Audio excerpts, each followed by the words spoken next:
What's going on, everyone? Good Monday afternoon. Hope your week's off to a good start, and we've got a little bit of news from the NFL today. Earlier this morning, we saw this from several sources. I have a Policero on the screen here, but you can confirm this from many other official sources. The NFL has informed teams that the 2023 salary cap will be $224.8 million. $224.8 million. So basically call it 225. So the cap has indeed gone up, and it is now at a record amount. It has never been this high before, which is to be expected. And it is approximately 16.5 million more than it was in 2022. So this is roughly in line with expectations, and that's one thing I want to stress here. On the one hand,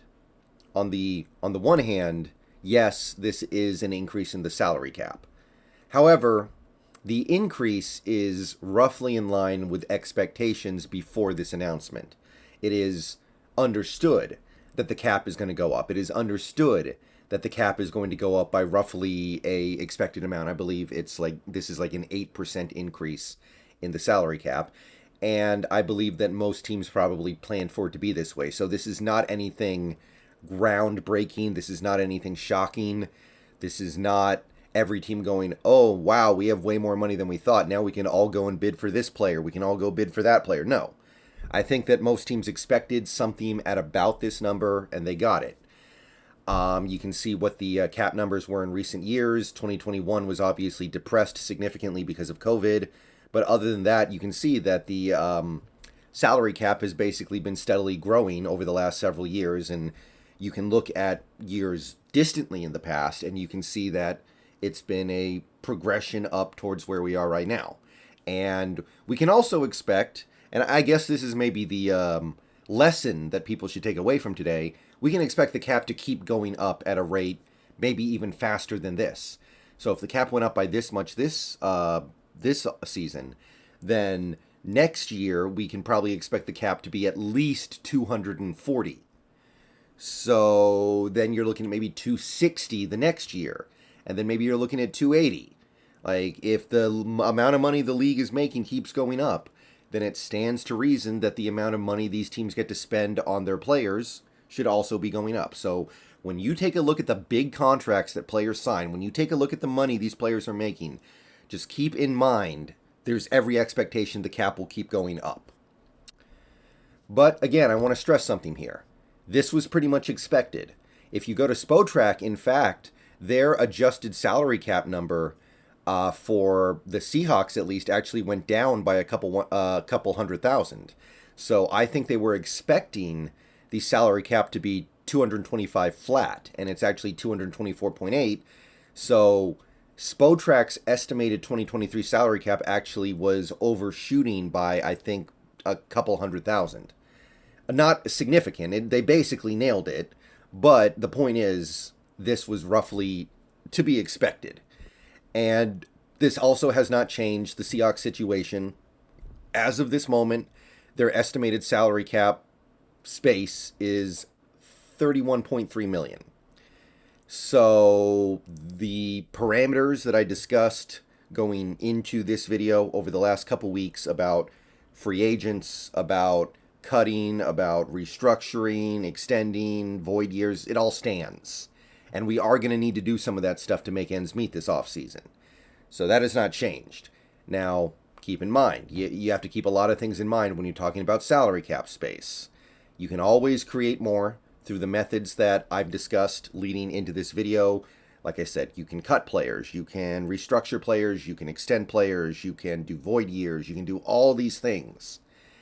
And also keep in mind here, if you look at a lot of the players at the bottom of this roster, guys who you know have like maybe a 2% chance of making the active roster on week 1, they're not going to get their cap numbers. Like Connor Weddington, Chris Steele, Onu Giogu, Jalen McKenzie, these guys get nothing if they don't make the week 1 active roster. If they make the practice squad, then they're making like, I don't know what the practice squad number is going to be this year. It's going to be a couple 100,000, not going to be the 750,000 number that you see. So when you look at like these players who are listed down here, listed against the cap for like $750,000, 870,000, 940,000, if they don't make the active roster, they don't get anything. I mean, it's a if they don't have a signing bonus, then there's no dead cap for cutting them. If they don't have a bonus attached to their contract, they get nothing. So a guy like Greg Island, if he ends up not making the 53-man, he's just not going to get any money. So every player we sign to take the roster spot that Greg Island currently occupies as an example, yes, you have to pay that player, but Island also gets knocked off the books with no charge to our cap. So you also have to remember that every time we draft a player or sign a player and bump one of these guys off the team, we're saving a little bit of money. Now, it's more than offset by the money we're going to be paying the new guy, but regardless. So there are a lot of factors here, and the salary cap stuff is always complicated. People try to simplify things a little too much sometimes. It's not just about the dollar sign that's on the very front of the contract, but basically, while this announcement makes things official, we now officially know exactly what the salary cap is going into 2023. It didn't really change anything in terms of expectations. We're still going to need to move some pieces around. We're going to have to release some guys like Gabe Jackson. Probably going to need to figure out something with Shelby Harris. Maybe figure out if Al Woods wants to keep playing football at this point because he was injured a little bit last year. Probably going to have to extend some guys or restructure some guys to make this work, especially if we want to bring back Geno Smith. I think that we all kind of understood that. So, yep, salary cap keeps on moving up. NFL keeps making more money.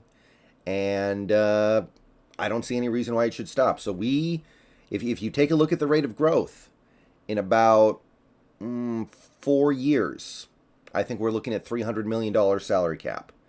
4 years. That's really not that far away when you think about it. Some of the contracts that are going to get signed this offseason, not that many of them, but some of them will still be in effect when that day comes, when the cap gets to $300 million.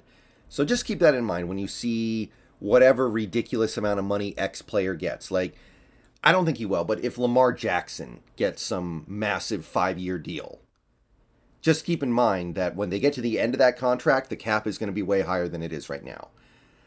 Joe Burrow, probably going to get monster money this offseason. Just keep in mind where the cap is going. Justin Herbert, probably going to get monster money. Just keep all this in mind. Especially because I know most people watching this video are Seahawks fans.